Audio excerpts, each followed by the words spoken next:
Hey everybody, Dave here. We are taking a break for the holiday, and we hope you enjoy this CyberWire favorite from our back catalog. Thanks to our title sponsor, Juniper Networks, for helping make Research Saturday possible.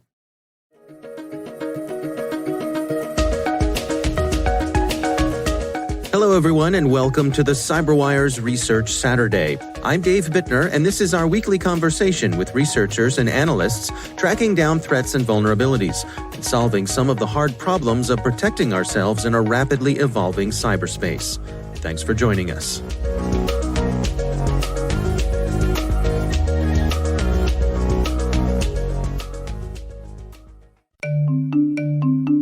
And now, a quick word about our sponsor, Juniper Networks. NSS Labs gave Juniper its highest rating of recommended in its recent data center security gateway test. To get your copy of the NSS Labs report, visit juniper.net/securedc or connect with Juniper on Twitter or Facebook. That's juniper.net/securedc. And we thank Juniper for making it possible to bring you Research Saturday. Thanks to our sponsor, Enveil, whose revolutionary zero-reveal solution protects data while it's being used or processed, the holy grail of data encryption. Enveil delivers privacy-preserving capabilities to enable critical business functions. Organizations can securely derive insights, cross-match, and search third-party data assets without ever revealing the contents of the interaction or compromising the ownership of the underlying data. What was once only theoretical is now possible with Enveil. Learn more at enveil.com.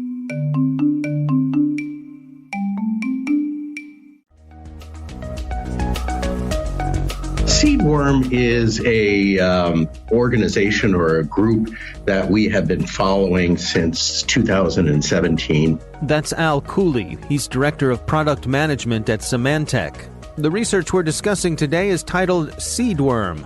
Group compromises government agencies, oil and gas, NGOs, telecoms, and IT firms. We have a regular list of cyber adversaries that as an intelligence organization we track and monitor, and Seedworm is amongst them. And I suspect, I don't recall back early 2007, how we first started on the tracking of Seedworm. But typically, we have proactive threat hunting activities that we undertake as an intelligence organization, where we go out and both look to update the profiles of cyber actors we follow, as well as discover new ones. And I suspect that's how they came on our radar through one of our regular hunting activities. Yeah, well, let's dig into some of the specifics here about Seedworm and the specific things that you all outline in this publication here. In this particular case, how did they catch your attention? This is kind of interesting. They actually caught our attention as part of one of the activities I just talked about, which is regularly updating our profile of APT28, which is a group that is of high interest to many of our customers. So we routinely seek out changes in their activity. And so that's what we were doing. We're actually looking for APT28 activity, which we did indeed find. We were looking at a system in the embassy of Mideastern entity, and there was indeed APT28 activity there. But as we investigated, we uncovered evidence of Seedworm activity based upon our previous knowledge of that group. So this obviously is of interest to us as an intelligence organization. So we did some digging and investigation, and we uncovered evidence of activity that was not previously known. We were not only able to see the initial entry point, but we were able to track subsequent activities after the entry and see their lateral movement activity. Is the conclusion then that Seedworm has some sort of relationship with APT28? No, we don't think that's the case. Certainly that's something you go and investigate because, as you know, there have been cases in the past where what was thought as two independent activities have turned out to be somewhat related. That wasn't the case here. We continue to track these as two separate activities. It just happens to be that they were on the same system, obviously a system which was thought to have interesting data since they were both there. I see. So let's dig into some of the details about Seedworm itself. Can you take us through how does it work, how does it get in, and what does it do once it's there? Sure. Always interesting and kind of the heart of what we're trying to communicate to your audience so that they can better prepare themselves. So in a typical Seedworm compromise, the compromise is initiated via an email, which would contain a malicious macro-enabled Microsoft Word document. And that, of course, delivers the custom malware that they're known for using. Once the victim opens the Lure PowerMud document, PowerMud is the name of the malware that they use, the custom malware. So once they open that Lure document and enable macros, then the malicious code executes. Now, obviously, they do some social engineering and do some preparation of the email and the document to make it look attractive. So once the malicious code executes, it gathers system configuration information, and that might be IP information, OS, username, and so forth, and registers that with the CNC infrastructure. And then it goes on to retrieve additional commands. One of the interesting things we saw is that a Seedworm attempts to hide their own CNC infrastructure behind a proxy network of compromised web servers.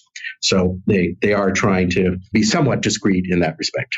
The folks who spin up Seedworm, what sort of tools are they using? Is it off-the-shelf stuff? Are they customizing their own tools? What's the breakdown there? Yeah, it's actually a combination. So they do have their own malware. There is the PowerMud backdoor, which is a custom tool created by or on the behest of that group. And a new tool we discovered in this publication, which we call PowerMuddy. So 2 backdoors that are custom to them, and those perform relatively similar functions. The new variant, PowerMuddy, that is a code rewrite. The older PowerMuddy backdoor that had been enhanced and evolved over a period of time, likely for the purpose of ensuring it remains able to avoid detection or trying to avoid detection. So the backdoors are a custom tool that they've developed. And then they also use either off-the-shelf or customized versions of some open source tools. So these would be things like Lasagna for finding passwords and harvesting passwords, CrackMap exec, which would help them with lateral movement. So those types of tools are either used as is or with customization. And then interestingly, we found that they were using a GitHub repository too.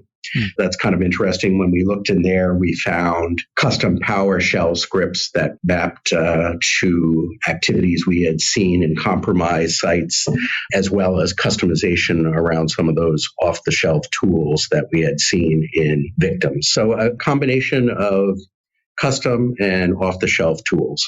Now, you also discovered a Twitter account that you think might be associated with the group? Yes. And so, this is the case where once you discover something like the GitHub account, we look for similarities in other media to the profile of the account we discovered at GitHub. And we found a profile at Twitter that aligned pretty closely to the account in GitHub.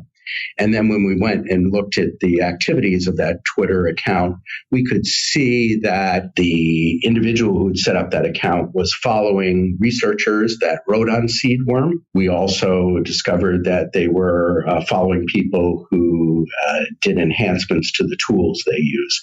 So that confirmed our thought that these 2 accounts are associated with the Seedworm group.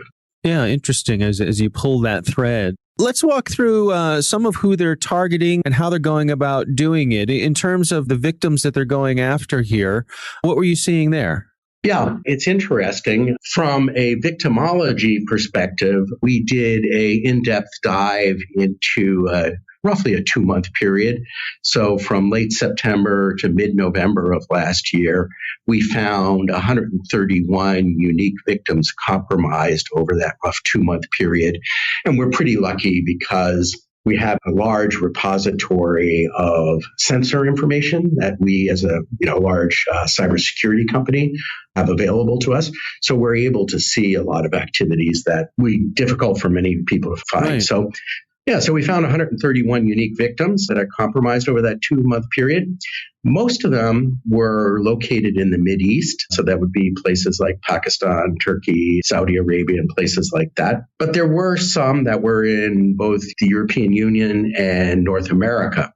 But when we did a little bit of poking into those victims, we found many links from those victims back to the Mideast. So the Mideast seems to be the common thread that we see amongst a lot of the victims. You can also look at the victims from a industry perspective, because that gives you some different insights into what they might be after. And they included government agencies, oil and gas production companies, and some non-governmental agencies, which, tends to point you in the direction of, cyber espionage. We also saw a reasonable number of victims in the service industries, IT and telecom services. So those aren't typically thought to be victims themselves, but more as a vehicle towards getting further information on the end victims, because they're likely to be providing services to those victims. Now, in terms of what they're after, do you have any visibility there? What do you suppose their goal is here? Yeah, typically a cyber espionage group is tasked by their sponsors to getting actionable information on issues that are important to the sponsor at that point in time. So that can be information on organizations involved in discussions that are going on that are important to them, individuals who may be driving actions in either geographies or topics of interest to them. So that's typically what they're tasked with getting. I see. Now, in terms of folks protecting themselves against these specific attacks, what are your recommendations? There's a variety of things that people can do. Certainly, you want to make sure you have in place both network and endpoint protections, because there are detections available for the malware that they're using. And in fact, when we looked at the victims that we studied, we did feel that those protections were firing. So certainly put those in place.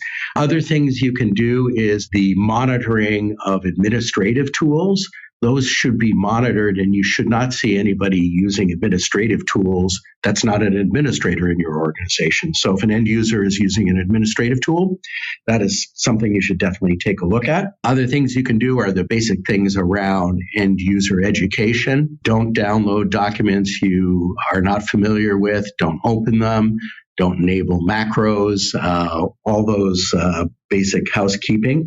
Organizations can also monitor or block access to the network locations that we've outlined in our publication. So the command and control infrastructure, you can be monitoring connections to there. And you can also do searches for the hashes that we provided for the files. So there's quite a range of things that people can do to protect themselves. So what's your estimation of the level of sophistication of this group? This group has been quite active, as we saw from the number of victims. They appear to be successful, as we saw from the number of victims, but I would not put them on the sophisticated end of the spectrum. They seem to be focused on speed, agility, and getting the information they want rather than stealth and caution. So I would not put them on the sophisticated end of the spectrum, but I would say they are obviously being effective with the tools they're using. And how about persistence? When you've discovered them and alerted organizations to their presence and taken action to get them out of the system, what's that process been like? Do they come back and try to get back in, or what do you see there? No, I think it appears that they're targeting changes over time. So it doesn't appear that targets of interest on day X are necessarily targets of interest on day Y. There may be some exceptions to that, but that's a judgment based upon the analysis we've done. Are there any sort of overarching take-homes when you look at the big picture of what a group like this represents in the larger ecosystem, if you will, of the folks that we're defending against? Any thoughts on where they sit in that ranking? Yeah, I would say these are not folks that I would put at the high end of the importance list to our customers. Certainly, they are being successful at getting information that is relevant to their sponsors, but they don't have the large impact and the footprint that would put them at the high end of our customers' concern list. They're certainly active and need to be paid attention to, but I wouldn't put them at the high end of that list. Our thanks to Al Cooley from Symantec for joining us. The research is titled Seedworm: Group Compromises Government Agencies, Oil and Gas, NGOs, Telecoms, and IT Firms. We'll have a link in the show notes.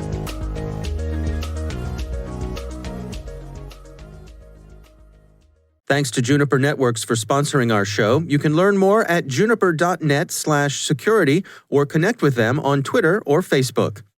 Thanks to Enveil for their sponsorship. You can find out how they're closing the last gap in data security at enveil.com. The CyberWire Research Saturday is proudly produced in Maryland out of the startup studios of Data Tribe, where they're co-building the next generation of cybersecurity teams and technologies. Our amazing CyberWire team is Elliot Peltzman, Puru Prakash, Stefan Vaziri, Kelsey Bond, Tim Nodar, Joe Kerrigan, Carol Terrio, Ben Yellen, Nick Valecki, Gina Johnson, Bennett Moe, Chris Russell, John Petrick, Jennifer Iben, Rick Howard, Peter Kilpie, and I'm Dave Bittner. Thanks for listening.